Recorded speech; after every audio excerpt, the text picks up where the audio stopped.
Nababasa ako. It's laundry day, guys. Ganito pala yung tsura niya kapag walang tiyanggi.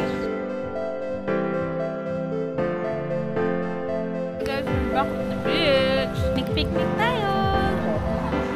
Ito na yung pinakamagandang sunset. Kansi. And then, Bulalo ulit.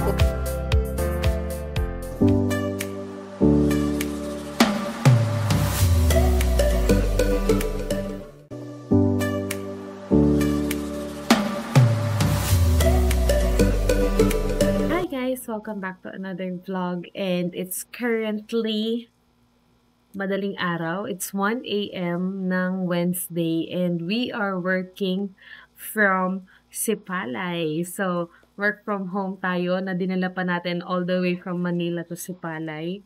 And currently, pareho kami ni boyfriend na nag-work.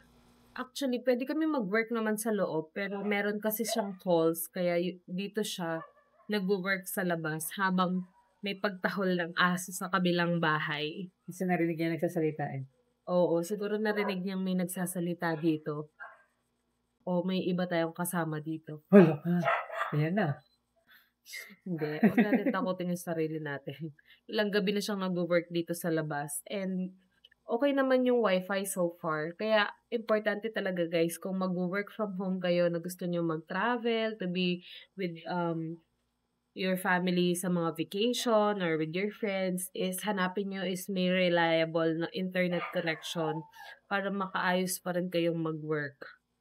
So, yun yung one thing na hinanap ko talaga nung i-book ko yung place na to, yung mga reviews na may mga nag-work din dito while nagbabakasyon sila. And ayan, yung mga pamilya ko is masarap na yung buhay na tutulog doon habang kami dito naghahanap buhay sa maliit na espasyong ito. Dito kami nag-work. Hindi nga pinapansin dahil naka-headset siya at may calls. Ang ano naman ng forehead ko, kasi nag-skincare na tayo dahil gabi naman na. So ayan, mag-work lang kami dito hanggang mamaya 6 AM dito sa may mini kitchen. Dala namin pareho ang aming mga laptop. Matching pa tayo. Uyo nga, matching pa kami ng sleepwear, care of Christmas outfits. And nakapag-coffee na din kami. And snacks, ng mga tinapay na nabili dito. Yeah, tapos bukas, after ng shift, maglalakad, mag-walking tayo by the beach. Sa hapon is maliligo tayo sa beach. So, yun yung ganap natin. And then, trabaho na naman tayo sa gabi. Mga alipin. Alipin ng salapi at bakasyon.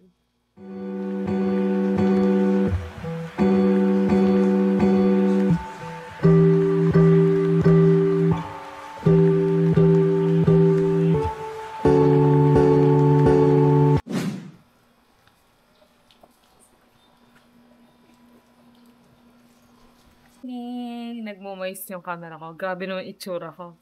Good morning guys. It's the anong date na today? Litong-lito na po mga tao sa araw. Anong araw na? Wednesday. 28. May 28 and we're cooking breakfast. Nagluto kami ng burger. Ayan. Bumili kami ng buns sa bakery.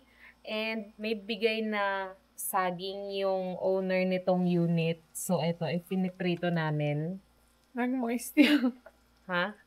Kaya nga, super moist. Sobrang lamig sa loob. Yeah. Ayan. And, yun, magbe-breakfast kami. And sobrang lakas ng ulan today. And until ngayong 7:30 kahapon, maaraw-araw na to. So, mukhang mag-stay tayo ngayong araw sa loob ng unit. And tingnan natin ang panahon. Actually, wala naman kami plano ngayon. Ang balak lang namin is magstay sa beach mamayang hapon. So, sana ibuhos niya na lahat yung ulan ngayon. And then, tsaka tayo makapag-beach mamaya. Kasi kahapon hindi kami nag-beach. And nag-work din kami ngayong gabi. Babasa ako! Ako nga ako magluluto eh. Inuunahan niyo ako eh. Egg lang akin. Hello? Go. Hindi, sa likod na dito yung parang. It's laundry day, guys. Sandamakmak na labahan. Pag anong okay na matanda. Ano tangay labahin natin? Tapos maulan pa, hindi natutuyo yung mga damit. Hindi, para pag binalik natin sa maleta, maayos na. Mag-dryer. Dahil meron na lang tayong pag dinrap natin to ngayon, makukuha natin bukas. Kasi last full day natin tomorrow. So, yun. Sana hindi rin ganun kalapit. Ka-zoom na zoom naman sa mukha ko. Ayan, ganito ang tatlong malaking bag.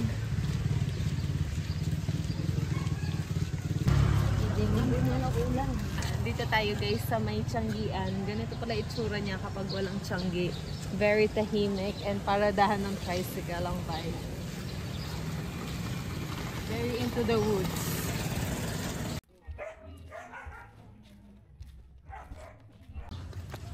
Golden hour. That kind of. Silaw. Balik tayo ng beach. Maligo tayo today. And maganda yung sikat ng araw. Sana magandang sunset ang ipakita sa atin ng wow si Palay. And then,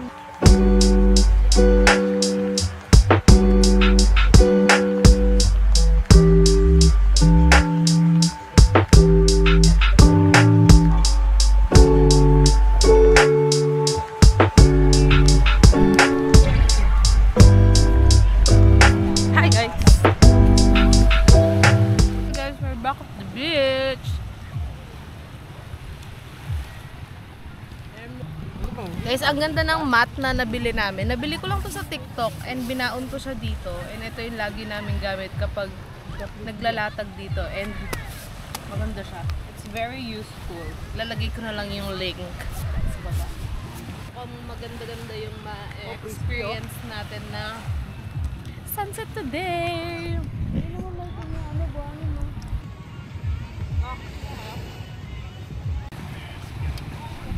Nagpagupit si Dide.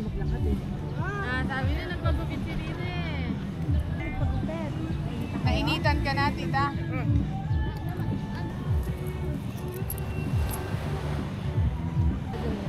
Marami dito. Hindi ko naman alam kung gusto nyo eh.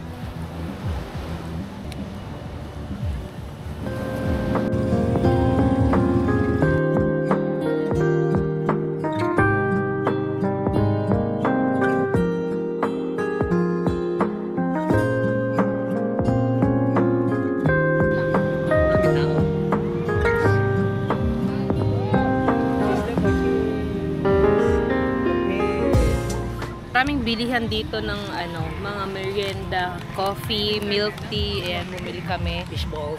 Very good talaga ito nabili kong picnic mat. It's very useful. Ayan kami lahat. Habang nanonood kami ng sunset, is picnic tayo. Ulan ngayon.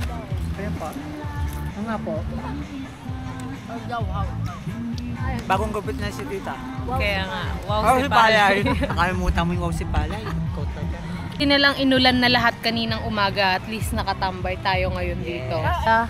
Ito na yung pinakamagandang sunset so far. Medyo makapal pa nga lang yung ulap doon. Ayan o, ang daming bangka doon. Mangingisda na sila. Sana may hipon na po bukas. Para may maulam na kami. Para maulam na namin. Tsaka hipon.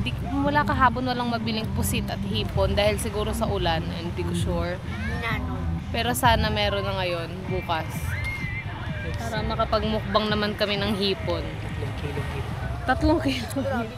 Ay, hindi madami po ba yan? Dito may naglalaro sila ng mga frisbee. Volleyball naman sa kabilang side. Doon sa side ng volleyball. Dito frisbee. It's very lively ngayong hapon.